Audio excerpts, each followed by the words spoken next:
Buenas tardes, nosotros somos el equipo 2 y nuestro tema son organelos celulares y citoesqueleto.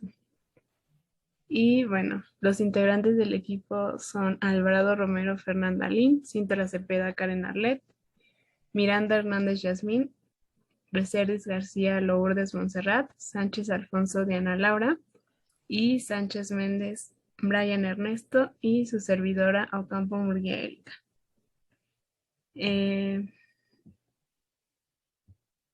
Bueno, los temas que vamos a abordar van a ser pues los organelos celulares, membranosos y no membranosos, su estructura y función, las inclusiones celulares y estructura y función del citoesqueleto.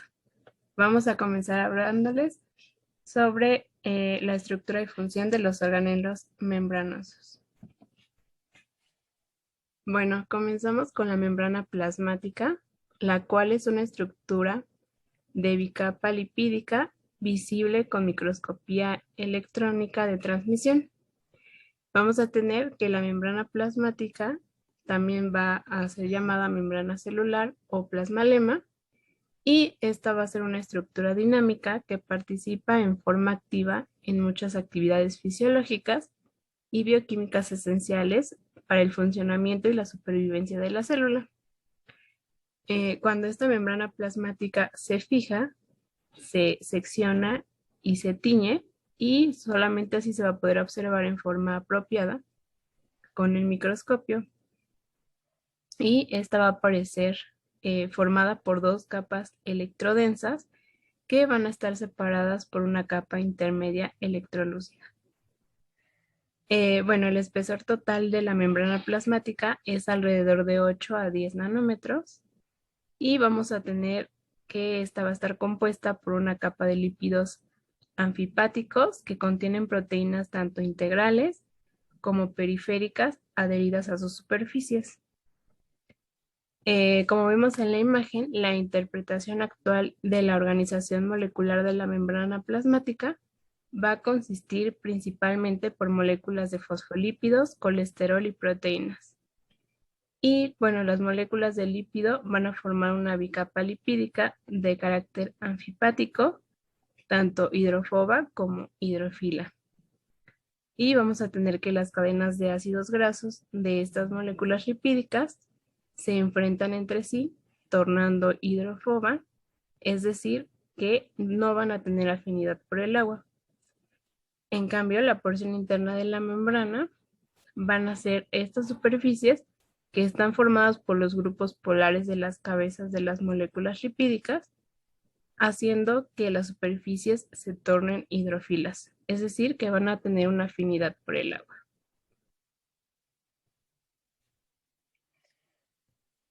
Bueno, ¿cuál va a ser la función de la membrana plasmática?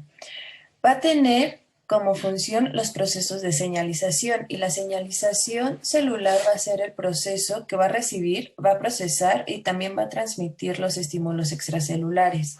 Todo esto para regular sus propias respuestas fisiológicas.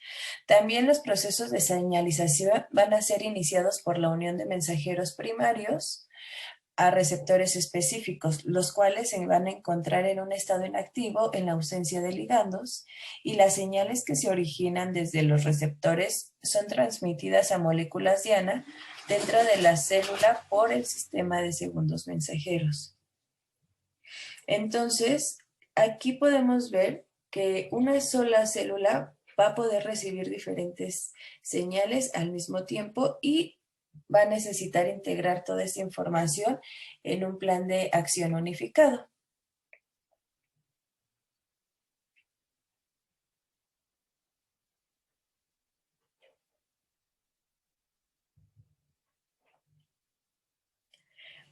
¿Cuál va a ser el transporte de membrana y transporte vesicular? Las sustancias que van a ingresar o van a dejar que la célula debe atravesar la membrana plasmática. En en el transporte de membrana, algunas sustancias como las moléculas liposolubles y las moléculas pequeñas sin carga van a cruzar la membrana plasmática por una difusión simple a favor de su gradiente de concentración. Y en el transporte vesicular vamos a ver que las sustancias van a ingresar y dejan a la célula mediante el transporte vesicular, un proceso que va a implicar varios cambios de configuración en la membrana plasmática en, en los sitios localizados y la consecuente formación de vesículas a partir de la membrana o fusión de vesículas con ella. Aquí las proteínas van a ser transportadoras y van a transferir moléculas hidrosolubles, donde son altamente selectivas y con frecuencia solo van a transportar un tipo de molécula.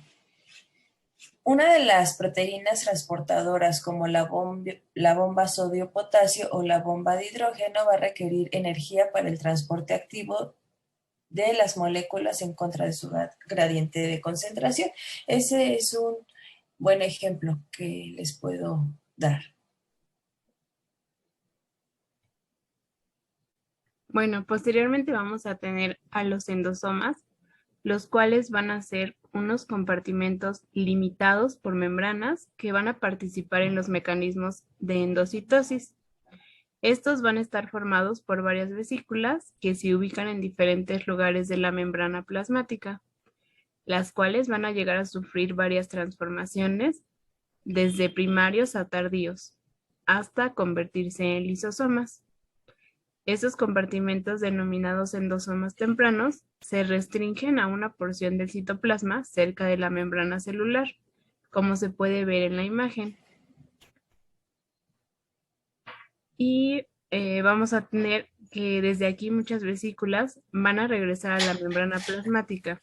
Sin embargo, un gran número de vesículas que se originan en los endosomas tempranos van a viajar a estructuras más profundas en el citoplasma, denominadas endosomas tardíos.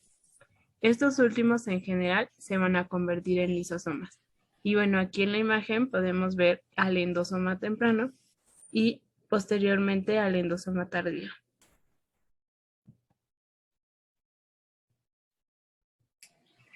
Las vesículas llamadas cuerpos multivesiculares van a ser los transportadores selectivos o muy selectivos que van a tener los endosomas. Y bueno, dentro de los endosomas tempranos, las proteínas cuyo destino es el transporte hacia los endosomas tardíos se clasifican y se separan de las proteínas destinadas al reciclaje y al empaquetamiento dentro de los cuerpos multivesiculares. Aquí podemos ver el modelo madurativo que van a tener los endosomas tempranos y van a formar el novo a partir de las vesículas endocíticas que se van a originar de la membrana plasmática.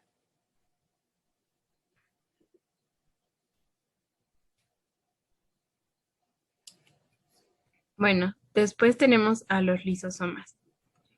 Los lisosomas van a ser orgánulos ricos en enzimas hidrolíticas, como son las proteasas, nucleasas, glucosidasas, lipasas y fosfolipasas. Estos orgánulos pequeños van a contener enzimas digestivas que se forman a partir de vesículas que se desprenden del aparato de Golgi y van a contener proteínas de membrana específicas del lisosoma y enzimas lisosómicas.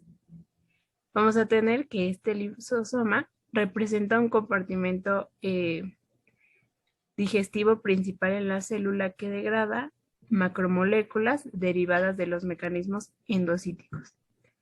Y bueno, estas se caracterizan por ser de tamaño y contenido variable y van a oscilar entre los 0,2 y 0,5 micrómetros.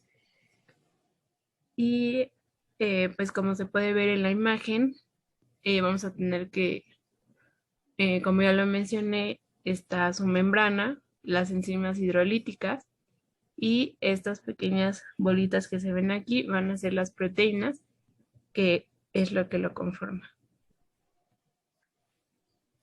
La función de estas va a ser la degradación mediada por las proteasas, que bueno, se va a dividir en tres, donde, bueno, las células van a tener la capacidad de destruir a las proteínas sin la participación de los lisosomas. Esto va a ser, por ejemplo, con las bacterias, los detritos celulares y otros materiales extraños van a ser engullidos en el proceso de fagocitosis. Un fagosoma formado a medida que el material se va a incorporar al citoplasma y posteriormente va a recibir enzimas hidrolíticas para convertirse en un endosoma tardío, en el que madura hasta convertirse en un lisosoma. Posteriormente, las partículas extracelulares pequeñas van a ser proteínas extracelulares y proteínas de la membrana plasmática con complejos ligando receptor, donde se van a incorporar a través de epinocitosis y endocitosis mediada por receptores. Estas partículas siguen la vía endocítica a través de los compartimentos endosómicos temprano y tardío y finalmente van a ir degradando a los lisosomas. Este proceso va a ocurrir dentro de los grandes complejos proteicos citoplasmáticos o nucleares denominados proteasomas. Estos son complejos de proteasas dependientes del ATP que destruyen proteínas que han sido marcadas específicamente para este proceso y las células van a utilizar la degradación mediada por proteasoma para destruir las proteínas anómalas que están mal plegadas o desnaturalizadas que contienen aminoácidos anómalos. Y bueno, para terminar, tenemos a las partículas intracelulares, como los orgánulos enteros, las proteínas citoplasmáticas y otros componentes que van a ser aislados de la matriz citoplasmática por las membranas. En este caso, van a ser transportadas hacia los lisosomas y se va a llevar a cabo el proceso de autofagia.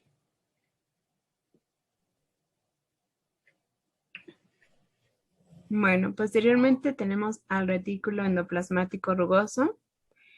Este retículo endoplasmático rugoso aparece como una serie de sacos membranosos aplanados e interconectados, denominados cisternas. Estas contienen partículas adosadas a la superficie exterior de la membrana, que es eh, estas pequeñas sacos que se pueden ver aquí en la imagen. Y bueno, estas partículas llamadas ribosoma van a estar adheridas a la membrana del retículo endoplasmático rugoso por proteínas de acoplamiento ribosómico. Estos ribosomas van a tener un diámetro de 15 nanómetros a 20 nanómetros y se componen de una subunidad menor y una subunidad mayor. En muchos casos, el retículo endoplasmático rugoso es continuo con la membrana externa de la envoltura nuclear. Y bueno, los grupos de ribosomas van a formar arreglos espirales cortos que reciben el nombre en polirribosomas o polisomas, en los que muchos ribosomas van a estar adosados a una hebra de ARN mensajero.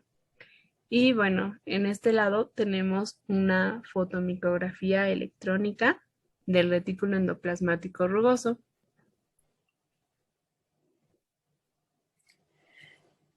La función inicial del retículo endoplasmático rugoso va a ser la sintetización de proteínas. En este caso, las proteínas van a tener dos destinos, donde algunas se van a incorporar a la membrana del retículo, quedando como proteínas transmembrana, y otras van a ser exportadas a otros destinos, incluido el exterior celular, donde pasan al interior de las cavidades como el lumen y de ahí pasan al aparato de Golgi que se encargará de distribuirlas.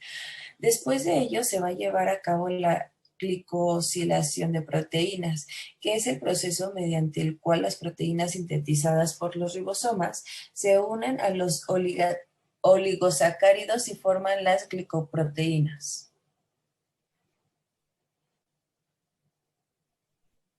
Bueno, tenemos también al retículo endoplasmático liso, el cual está compuesto por túbulos cortos, anastomosados, que no están asociados con los ribosomas. Y bueno, es semejante al retículo endoplasmático rugoso en su estructura, pero este carece de proteínas de acoplamiento ribosómico. Tiende a ser tubular en lugar de sacular, como se puede ver en la imagen, que son estos tubitos, lo que forman al retículo endoplasmático liso. Este va a ser abundante en células que van a participar en el metabolismo de los lípidos, es decir, células que van a sintetizar ácidos grasos y fosfolípidos. Y este va a proliferar en hepatocitos cuando se estimulan algunos fármacos lipófilos. Está también desarrollado en células que sintetizan y secretan esteroides, como las de la corteza suprarrenal y las testiculares de Leydig, también llamadas intersticiales.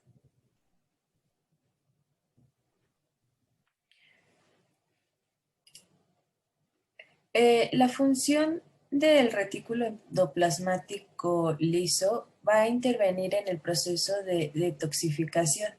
Esto va a ser en las membranas del retículo endoplasmático liso, donde hay enzimas capaces de eliminar o reducir la toxicidad de sustancias perjudiciales para la célula. Y todos estos procesos van a ocurrir principalmente en el hígado. También otra función muy importante es la síntesis de lípidos, donde el retículo endoplasmático liso se va a sintetizar la mayoría de los lípidos que se van a constituir de las membranas, como los fosfolípidos, colesterol, glucolípidos. También ahí en las células especializadas como en las células intersticiales del ovario, en las células de Leydig, de los testículos, ahí se van a sintetizar las hormonas esteroideas a partir del colesterol. Y otra función es en la contracción muscular, donde las fibras musculares del retículo endoplasmático liso va a liberar iones de calcio acumulados en su interior para la contracción muscular como respuesta a un estímulo nervioso.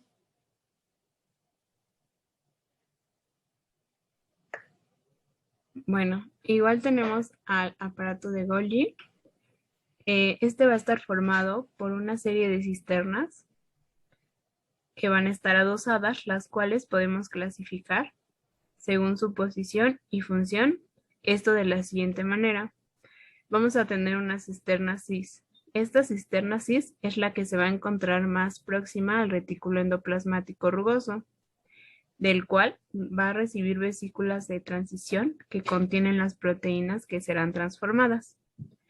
Posteriormente tenemos a las cisternas intermedias, las cuales se van a encontrar en la zona intermedia del aparato de Golgi, entre la cisterna cis y la trans. Finalmente tenemos a la cisterna trans, la cual se va a encontrar direccionada a la membrana plasmática y ligada al retículo endoplasmático liso, y va a ser de aquí que las vesículas de transporte salen para actuar en distintos lugares del organismo. Vamos a tener que también este aparato de Golgi va a consistir en dictisomas, que son un conjunto de sacos membranosos, es decir, de contenedores submicroscópicos que van a estar aplanados y apilados. Y estos se van a encontrar rodeados por una red tubular y por un conjunto de vesículas. Dentro de cada dictiosoma se van a encontrar las cisternas en donde se van a empaquetar estas proteínas.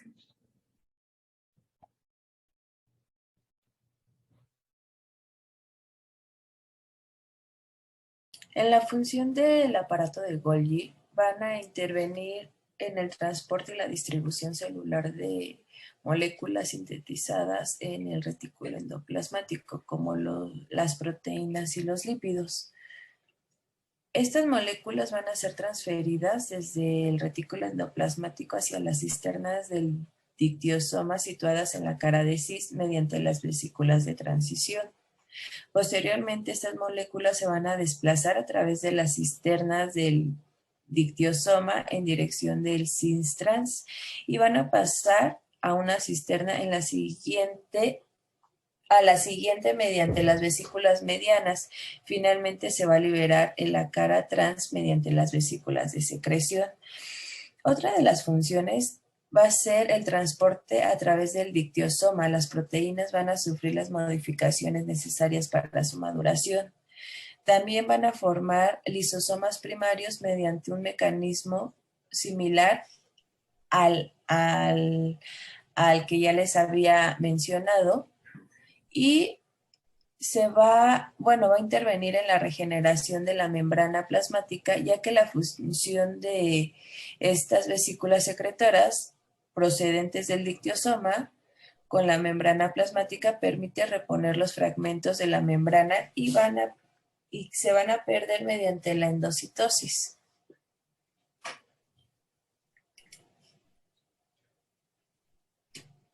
Bueno, ahora tenemos a la mitocondria. Vamos a tener que las mitocondrias son abundantes en las células que generan y gastan gran cantidad de energía. Vamos a tener, igual que la mitocondria, evolucionó a partir de bacterias aeróbicas que se incorporaron a células eucariotas. Estas mitocondrias poseen dos membranas que delinean compartimentos bien definidos, y estas van a mostrar variedad de formas, como las de esferas, bastones, filamentos largos y hasta hélices o solenoides. Todas las mitocondrias, a diferencia de algunos otros orgánulos descritos con anterioridad, poseen dos membranas. La membrana mitocondrial interna va a rodear el espacio denominado matriz, mientras que la membrana mitocondrial externa está en estrecho contacto con el citoplasma. El espacio entre las dos membranas va a recibir el nombre de espacio intermembrana. Y vamos a tener algunos componentes estructurales de la mitocondria que van a poseer características específicas relacionadas con sus funciones. Vamos a tener a la membrana mitocondrial externa, que esta membrana va a ser lisa, de 6 a 7 nanómetros de espesor. Va a contener muchos conductos aniónicos dependientes de voltaje. Y estos grandes conductos van a ser permeables a moléculas sin carga y van a tener un diámetro aproximado de 3 nanómetros. Posteriormente vamos a tener a la membrana mitocondrial interna. Esta revela que va a ser más delgada que la membrana mitocondrial externa y está organizada en numerosas crestas que van a ser unos pliegues que van a incrementar en forma significativa el área de superficie de la membrana interna. Estos pliegues que tiene se van a proyectar hacia la matriz que va a componer el compartimento interno del orgánulo. Después vamos a tener un espacio intermembrana, que recordemos que es la unión de estas dos membranas, tanto la mitocondrial externa como la interna. Y bueno, este espacio se va a ubicar entre, como ya les mencioné, la membrana interna y externa, y va a contener enzimas específicas que van a utilizar el ATP generando la membrana interna. Vamos a tener que también estas enzimas van a incluir la creatinina, el adinelato y el citocromo. Y este último va a ser un factor importante en el inicio de la apoptosis. Finalmente vamos a tener una matriz que va a ser la matriz mitocondrial. Esta va a estar rodeada por la membrana mitocondrial interna y van a contener las enzimas solubles del ciclo del ácido cítrico y las enzimas involucradas en la beta oxidación de los ácidos grasos.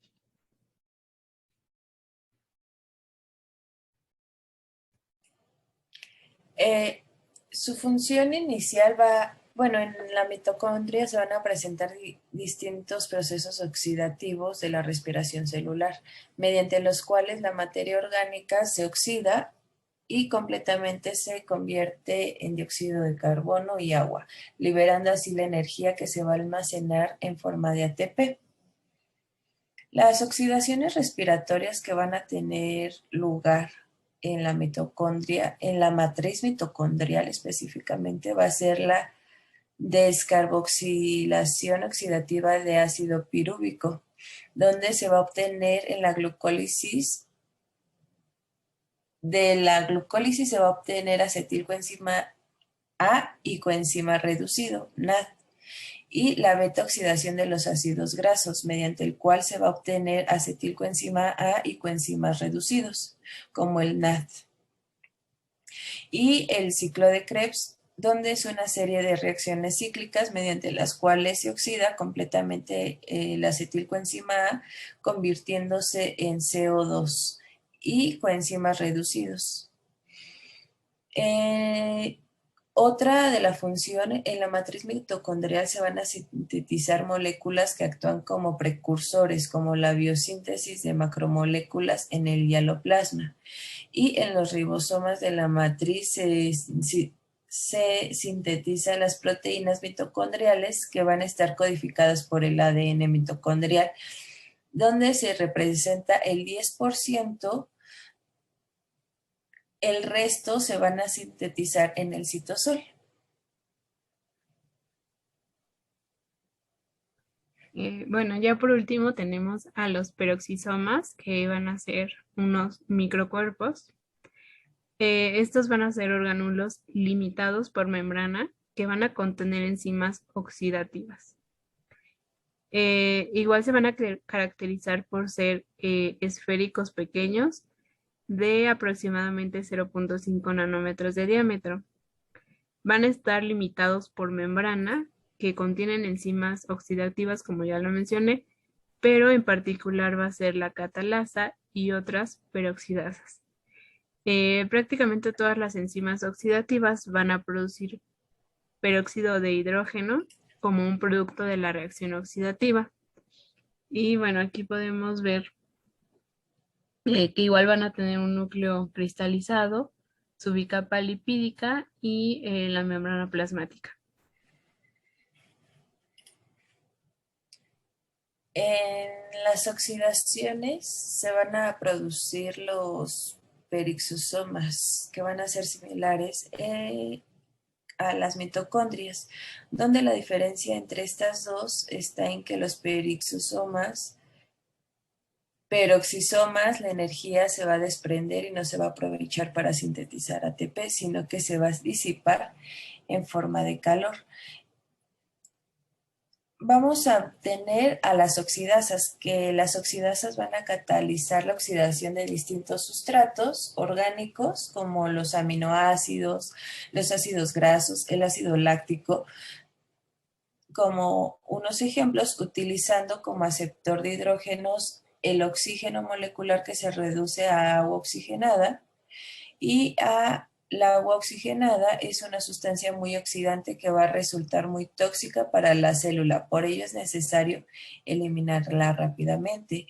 Y en la catalasa va a catalizar las reacciones en las que se va a utilizar el agua oxigenada obtenida en las oxidaciones anteriores para oxidar otros sustratos como el etanol, metanol, y de esa forma el agua oxigenada se va a reducir a agua. Bueno, ahora continuamos con las inclusiones celulares. Primero debemos de saber qué son.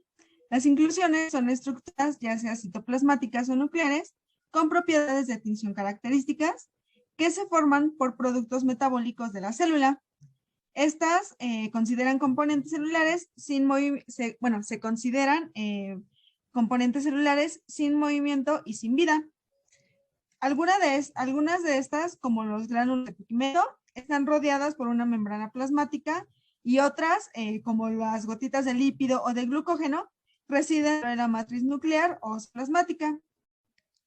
Entre sus principales funciones se encuentra servir como reserva de nutrientes, ser una reserva de minerales inorgánicos cristalizados requeridos por las células en sus diferentes funciones metabólicas o estructurales.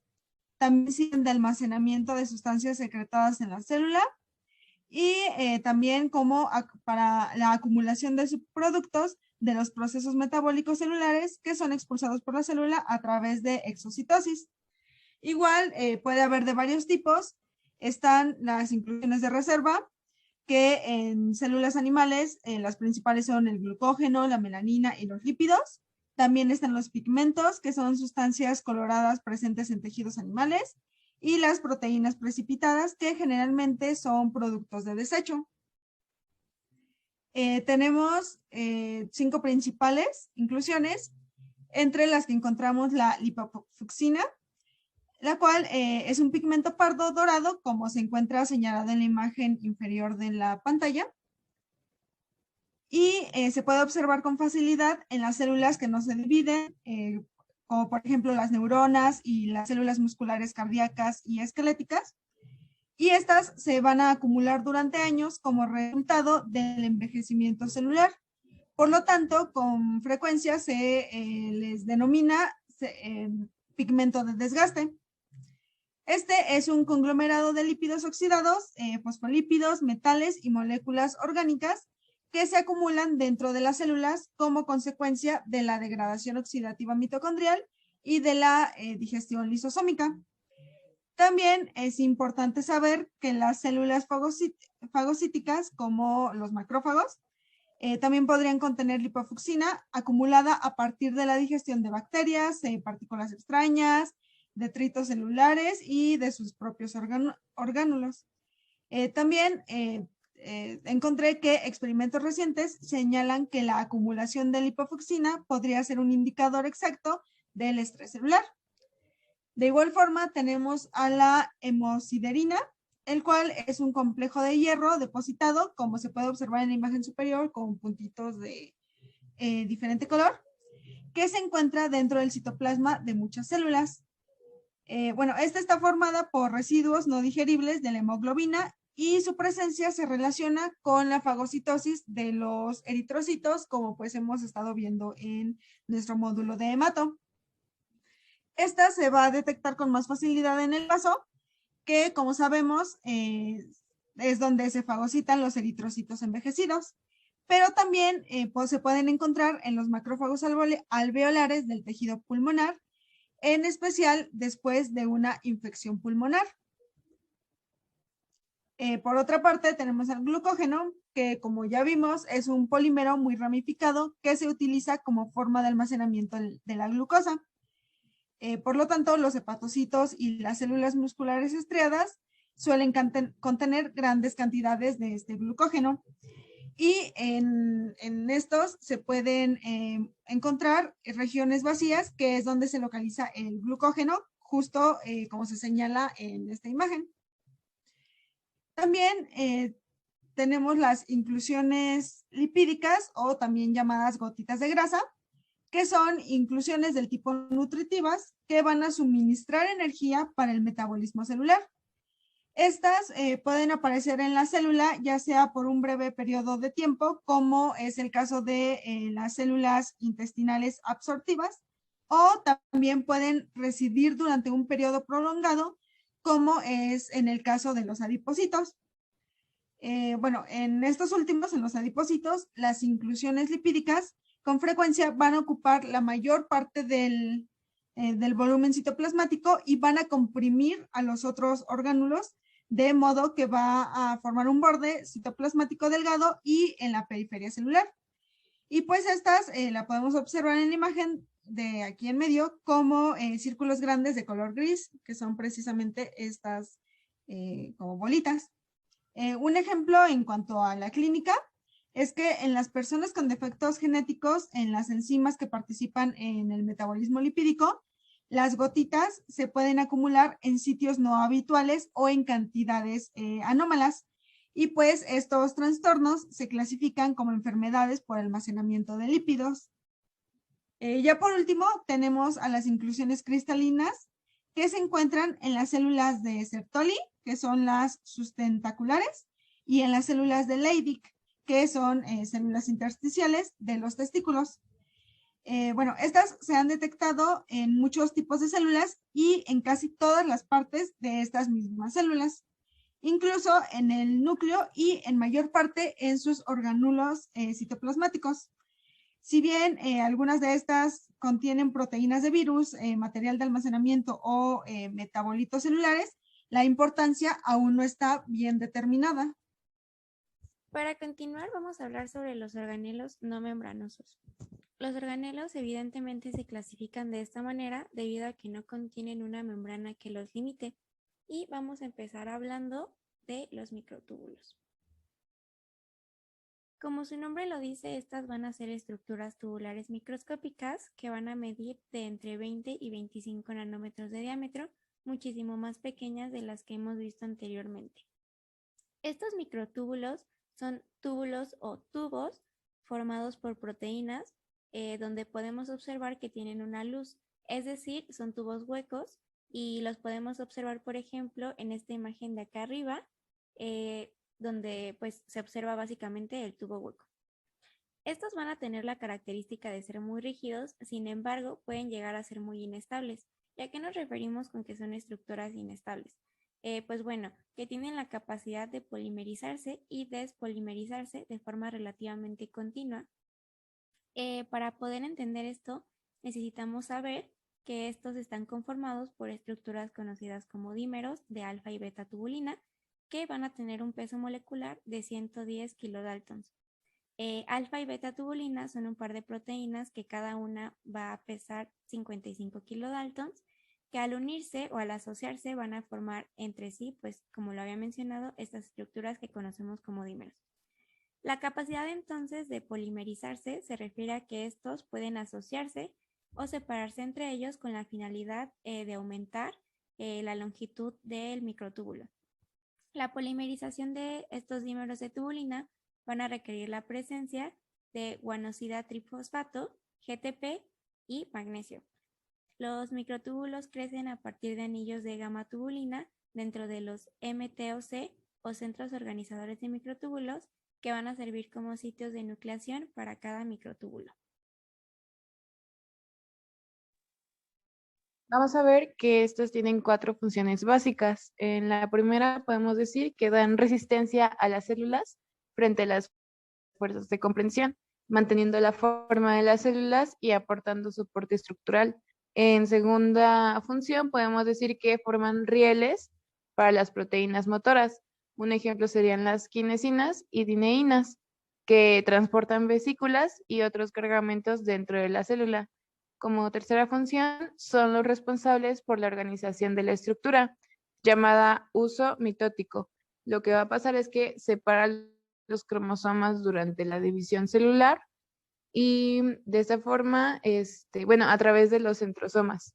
Además, son componentes claves de los flagelos y de los cilios, que esas son estructuras especializadas de las células eucariontes que ayudan al desplazamiento. Un ejemplo podría ser los espermatozoides.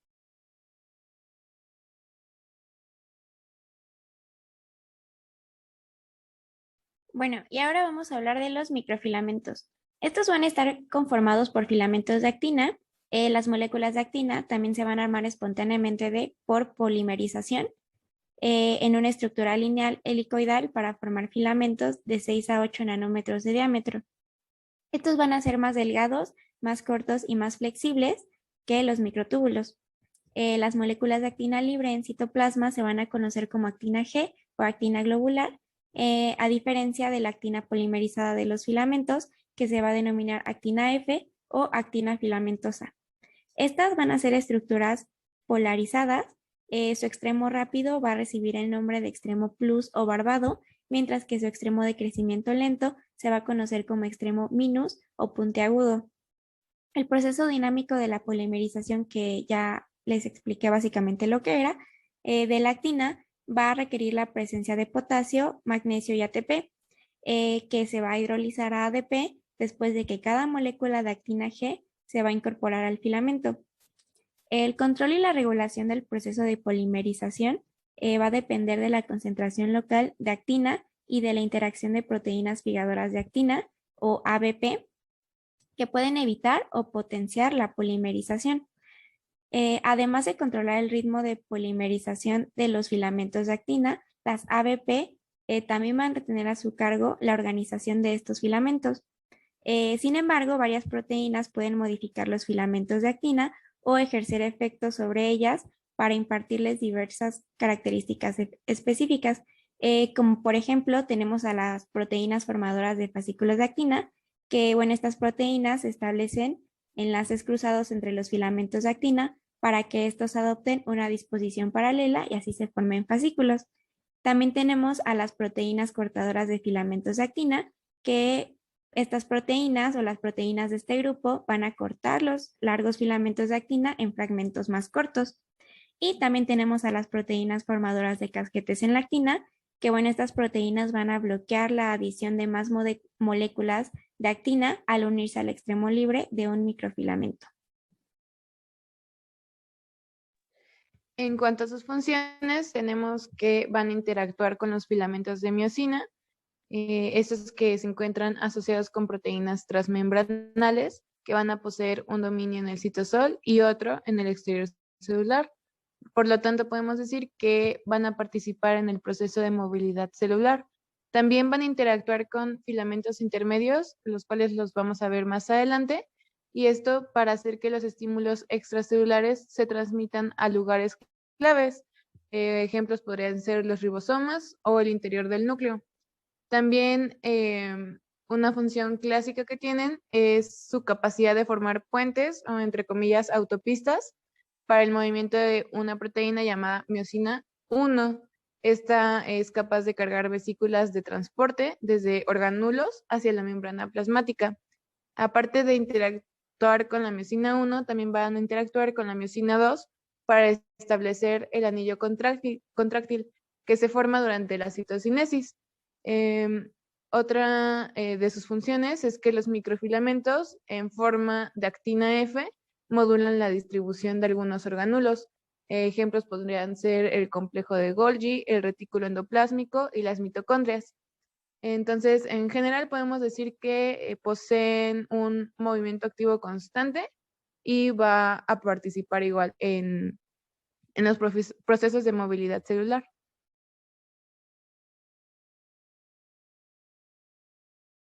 Bueno, ahora vamos a hablar de los filamentos intermedios. Estos filamentos resistentes se van a denominar intermedios justamente porque su diámetro, que es de 8 a 10 nanómetros, van a estar intermedios entre el de los filamentos de actina que ya hablamos y el de los microtúbulos que también ya mencionamos.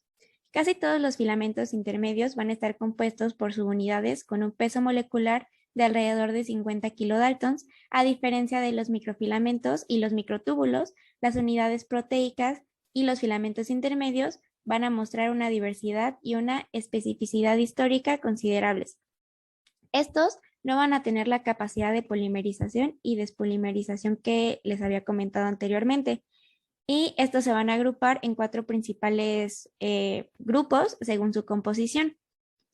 Como primer grupo tenemos a la queratina, o también conocidos como citoqueratinas, que van a constituir el grupo de filamentos intermedios más diversos y van a poseer más de 56 formas diferentes.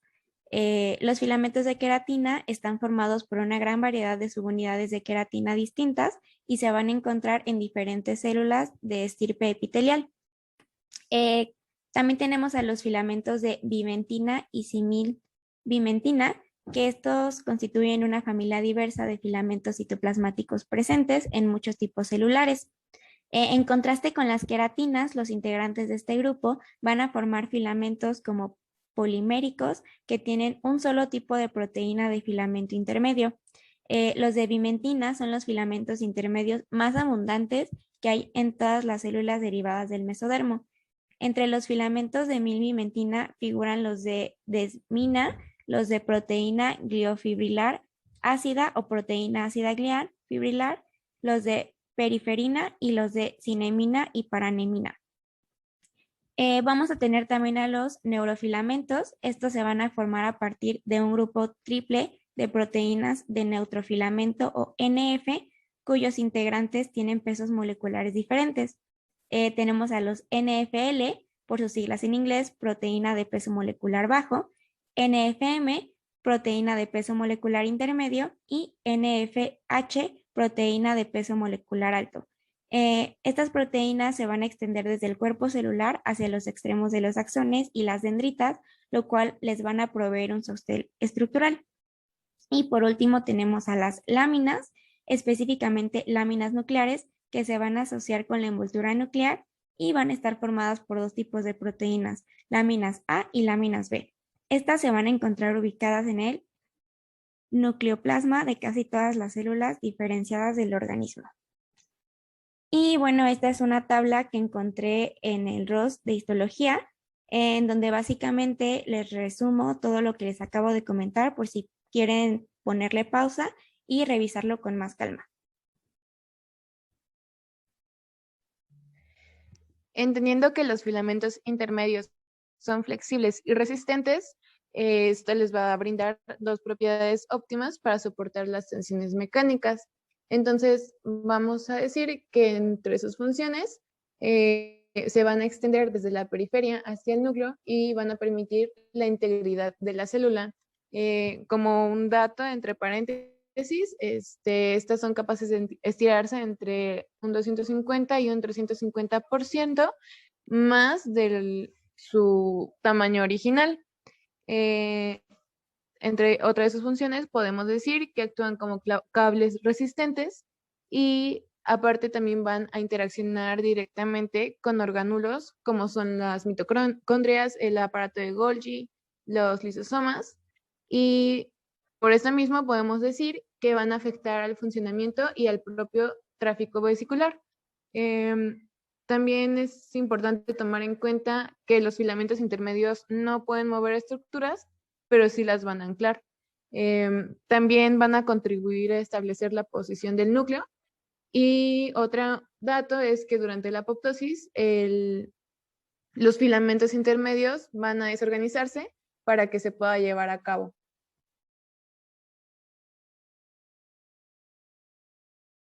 Y bueno, ya por último vamos a tener a los centriolos. Estos van a ser cilindros citoplasmáticos cortos. En pares van a estar formados por 9 tripletes de microtúbulos, como se observan en la imagen. En las células en reposo, los centriolos van a poseer una orientación ortogonal, es decir, estar perpendiculares entre sí, y vamos a encontrarlos muy cercanos al núcleo y con frecuencia están parcialmente rodeados por el aparato de Golgi. La región de la célula que contiene los centriolos se llama MTOC o centrosoma. Este va a contener una matriz amorfa de más de 200 proteínas, entre las que van a figurar las gamas tubulinas, que se van a organizar en estructuras en forma de anillo. Cada anillo de gama tubulina va a servir o va a tener la capacidad de servir como punto de inicio para el crecimiento de un microtúbulo que se arma a partir de dímeros de tubulina. Y bueno, como se puede observar en la imagen, aquí tenemos este triplete de microtúbulos y si podemos contar 1, 2, 3, 4, 5, 6, 7, 8, 9, pues van a ser 9 tripletes de microtúbulos, como les había comentado. En cuanto a sus funciones, tenemos que los centriolos van a organizar los microtúbulos, que es el sistema esquelético de la célula, y también van a ayudar a determinar las localizaciones del núcleo y de otros orgánulos celulares. También podemos decir que antes de la profase, en la mitosis, estos centriolos van a poder acoplarse y crecer hasta separarse en centrosomas. Esto, pues, para la preparación del uso mitótico, que es necesario para la división celular. Siguiendo con el siguiente tema de exposición, el siguiente que tenemos que abordar es la estructura del citoesqueleto. De manera introductoria, el citoesqueleto es una red de proteínas fibrilares que puede anclarse o asociarse a la membrana celular y distintos organelos de la célula. Además de la membrana, puede presentar características componentes proteicos distintos en forma de tubos, por así decirlo. Normalmente se han presentado 3 estructuras o componentes proteicos fundamentales del citoesqueleto, que son los filamentos intermedios, los microtúbulos y los microfilamentos. Cada uno presentan características y funciones distintas que más adelante voy a abordar. De manera introductoria, cada uno de estos filamentos se van a presentar características similares, por ejemplo, que en estar constituidos por polímeros de subunidades proteicas y todos van a estar unidos mediante enlaces covalentes, no covalentes, es decir, son enlaces débiles. Otras características que puede definir el citoesqueleto es que presentan ciertas funciones fisiológicas como el de regular y supervisar la posición y movimiento de vesículas y organelos, además de controlar los movimientos dinámicos de la forma, la polaridad y movimiento celular. El citoesqueleto compone normalmente estas estructuras filamentosas bien definidas y a excepción de los filamentos intermedios, los demás van a presentar una polaridad y por ende van a presentar características de contracción distintas y de movilización de organelos. Primeramente voy a hablar de los filamentos intermedios. Los filamentos intermedios se nombran así porque presentan un diámetro entre los microtúbulos y los microfilamentos, es decir, que está en medio. Estos van a presentar un diámetro entre 8 a 12 nanómetros y, bueno, normalmente van a estar agrupados por proteínas fibrosas que presentarán una forma de alfa hélice que van a dar lugar normalmente a proteínas de distinta índole, normalmente caracterizadas por filamentos de queratina, filamentos de pimentina, neurofilamentos o láminas nucleares. Cada uno van a presentarse o van a asociarse a tipos celulares distintos. Por ejemplo, los filamentos de queratina van a ser característicos de las células epiteliales, mientras que las proteínas que van a estar asociadas a filamentos de pimentina o proteínas relacionadas van a estar normalmente presentadas en las células de tejido conectivo, musculares o del soporte del sistema nervioso o las células gliales, mientras que los neurofilamentos van a ser característicos de las neuronas y las láminas van a estar normalmente localizadas en la cara interna de la envoltura nuclear de las células de forma general. Una de las características principales de los filamentos intermedios es que no van a presentar polaridad y normalmente van a estar asociados a la membrana celular, por ende va a presentar una rigidez normalmente en la que va a presentar la membrana. Es un soporte y pues se va a destruir normalmente también alrededor del núcleo para que pueda conformar y anclarse a las membranas y unirse a partir de uniones celulares como los desmosomas, por ejemplo. Normalmente estos filamentos intermedios van a presentar una forma flexible cuando esté presente normalmente en unas condiciones fisiológicas y tienen una gran fuerza tensora cuando son activadas y además de proporcionar un soporte arquitectónico y su principal función es permitir a la célula a responder al estrés mecánico. Por ende, este tipo de filamentos es que van a estar presentes en las células que van a tener o van a soportar altas tensiones mecánicas y también, además de que estos tipos de filamentos se pueden unir a otros tipos de proteínas o estructuras del citoesqueleto a través de proteínas de la familia plaquinas, como la plectina, que pues más adelante voy a mostrar cómo se forma esta unión. El siguiente estructura que voy a hablar son los microtúbulos. Estos normalmente son de forma tubular, es decir, que van a presentar o van a ser huecos y estos microtúbulos van a ser un poco más, van a tener mayor diámetro que los otros dos tipos de estructuras que voy a hablarles un poco más adelante. Estos van a tener un diámetro entre 25 nanómetros de longitud y pues junto a los microfilamentos van a presentar una polarización, es decir, van a estar polarizados, van a presentar un extremo positivo y un extremo negativo. Los microtúbulos van a presentar normalmente o van a ser constituidos por una proteína tubulina y va a presentar una forma helicoidal. Estos tubulinas van a presentar por dímeros a comparación de los otros filamentos que van a presentar hasta tetrámeros. Los microtúbulos van a presentar dímeros que van a ser la alfa y la beta tubulina. Como ya mencioné, como se puede observar en la imagen, normalmente en el extremo va a presentar un extremo negativo y un extremo positivo. El extremo normalmente negativo va a ser el extremo alfa, bueno, el dímero alfa, mientras que el siguiente, el extremo que es el positivo, va a ser el beta, la beta tubulina.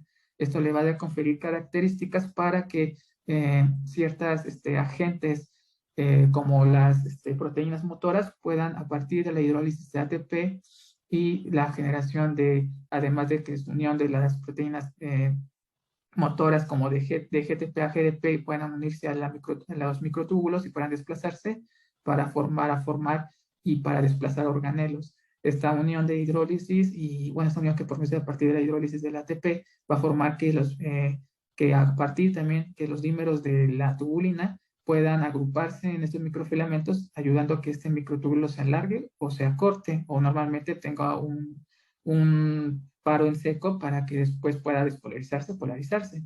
Estos dímeros de tubulina se van a encontrar libres y normalmente cuando se atraen a este microtúbulo va a formar la polarización y por ende va a alargarse y pues va a presentar características más rígidas y normalmente va a presentar las características fisiológicas como la de permitir el movimiento de los cromosomas en la división celular, además de que permite los movimientos de organelos a partir, bueno, como las mitocondrias o lisosomas, gotas de lípidos y la dirección del tráfico tisular debido a que presentan en la formación del microtúbulo la adhesión de estas proteínas motoras que ya habíamos mencionado. Aquí podemos ver cómo la estructura básica del microtúbulo va a estar conformada por un protofilamento, que es la línea o por así decirlo, la línea que va a estar conformada por los dímeros de beta y alfa de tubulina o los dímeros de tubulina, mientras que los dímeros libres de tubulina se van a adherir y pues preferentemente va a haber un desplazamiento de o conformación del microtúbulo de acuerdo a la polaridad que presente. Cabe que recalcar que las proteínas motoras se pueden agrupar debido a la dirección que presenten. Si van al extremo más negativo, se puede denominar como las quinasas, positivo, perdón, se puede denominar como las quinasas, y mientras que si van las proteínas motoras al extremo negativo, se van a denominar como las tineinasas. En cuanto a la estructura básica de los filamentos intermedios, van a presentar monómeros hasta presentar tetrámeros, a comparación de los microtúbulos que presentarán solamente dímeros. Esto normalmente le va a conferir características disposicionales alrededor del núcleo y tensoras a la célula con respecto a la fuerza o el estrés mecánico que puedan presentar. Presentarán los filamentos intermedios un diámetro entre 8 a 12. Entonces, normalmente van a presentar estos tetrámeros para soportar el estrés oxidativo. Los microfilamentos se denominan así porque son la estructura del citoesqueleto en menor medida, con un diámetro de 3 a 7 nanómetros, y normalmente se van a situar en la periferia de la célula, es decir, que van a tratar o se van a abordar en la membrana interna de la célula. Normalmente estos van a estar unidos o también nombrados también como actina o F-actina debido a que presentan una forma helicoidal y pues la proteína globular que va a estar conformada estos microfilamentos es la actina. Normalmente van a ser filamentos estables, pidiendo orientarse en enlaces paralelos unidireccionales o de forma antiparalela. Estos normalmente si se agrupan van a formar redes bidimensionales hasta tridimensionales. Estos microfilamentos se encuentran justamente por debajo de la membrana plasmática, rodeando la periferia de la célula y conformado también la formación de la parte interna de la membrana, confiriéndole una rigidez aún mayor. Normalmente estas presentarán una cadena de monómeros de actina unidireccional y por lo que el crecimiento de estos filamentos favorecerá la unión entre los monómeros de ATP de la profilina, que es normalmente la profilina es la que va a estimular la polarización, mientras que la cofilina es la que va a permitir la despolarización a partir de la unión con el ADP.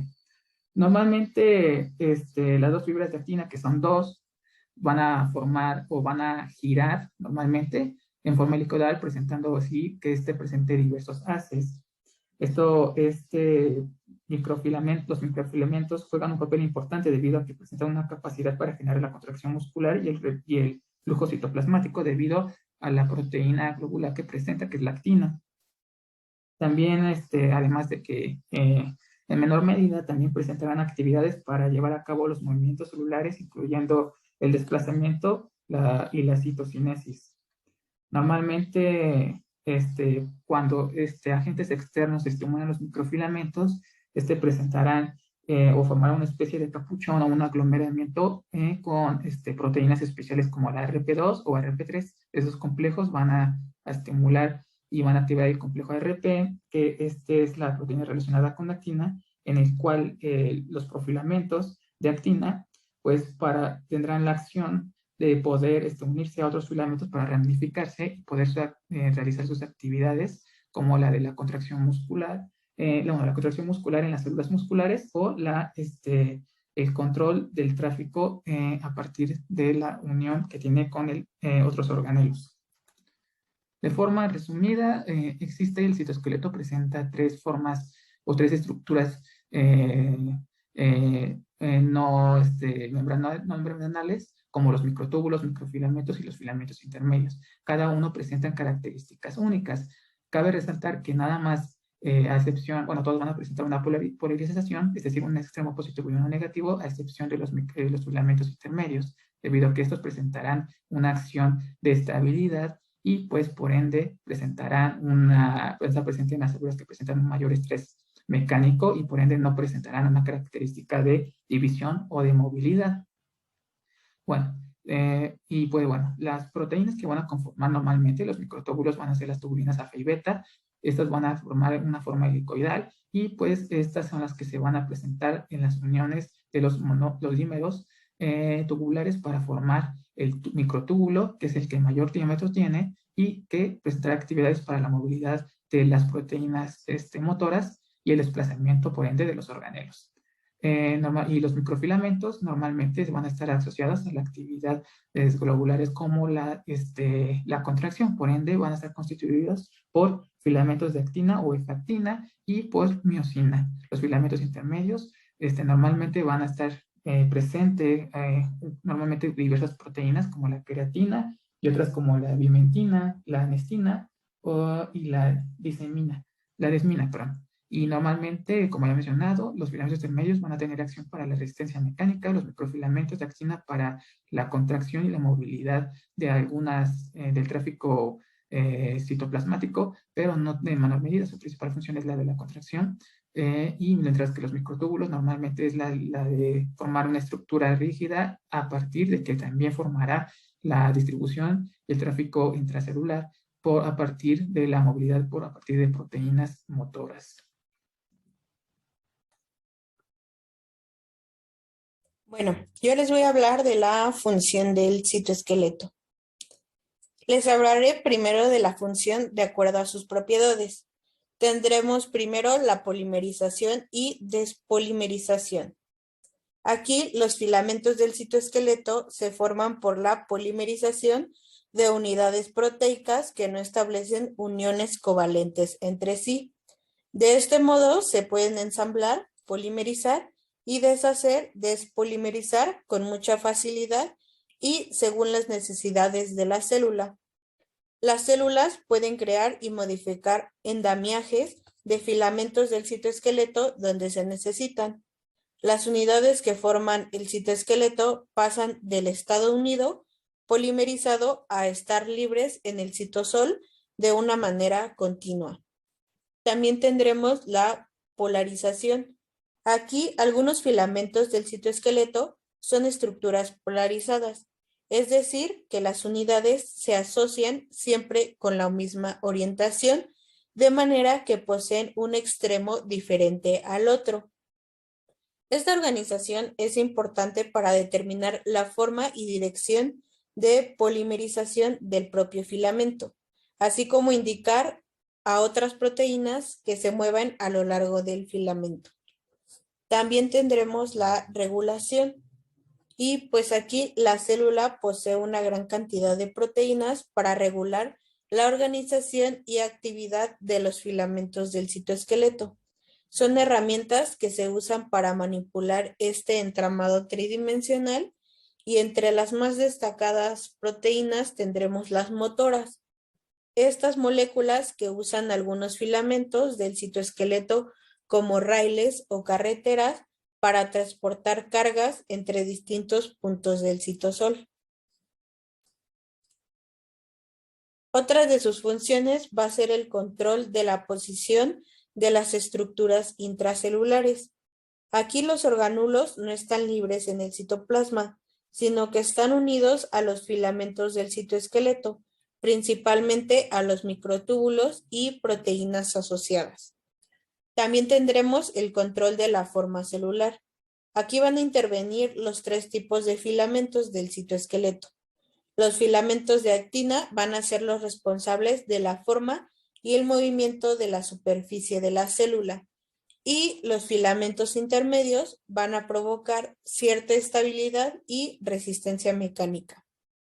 Tendremos también los movimientos celulares, en donde van a intervenir los 3 tipos de filamentos del citoesqueleto. Los vamos a dividir en 3. El primero son los movimientos ciliares. Estos son llevados a cabo por los microtúbulos.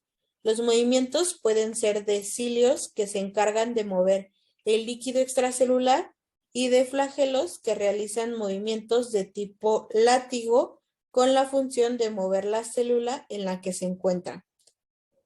Como segundo, tendremos los movimientos de células en cultivo. Estos se desplazan arrastrándose sobre superficies como las amebas predadoras. Y como tercero, tendremos los movimientos por quimiotaxis. Un taxismo es un movimiento de la célula en respuesta a un excitante anterior. El tactismo es positivo cuando el movimiento se realiza en dirección al excitante y negativo en el caso contrario. Entonces, estos movimientos por quimiotaxis se realizan cuando la célula responde a una señal química. Entre otras de sus funciones vamos a tener que soportan el volumen citoplasmático donde se encuentran los orgánulos celulares eucariotas y los componentes celulares procariotas, donde está formado por proteínas diferentes. También tendremos la participación en la división celular, tanto en la separación de los cromosomas después de la replicación, como en la separación de las células hijas. También es una importante contribución a la formación de los apéndices celulares denominados cilios y flagelos. En los animales vertebrados, el citoesqueleto va a ser el responsable de la contracción muscular. También van a establecer la organización de los orgánulos citosólicos y por último van a asistir la comunicación entre orgánulos vecinos gracias al transporte de moléculas entre estos, así como entre células vecinas. Aquí tenemos nuestras referencias bibliográficas y muchísimas gracias por su atención.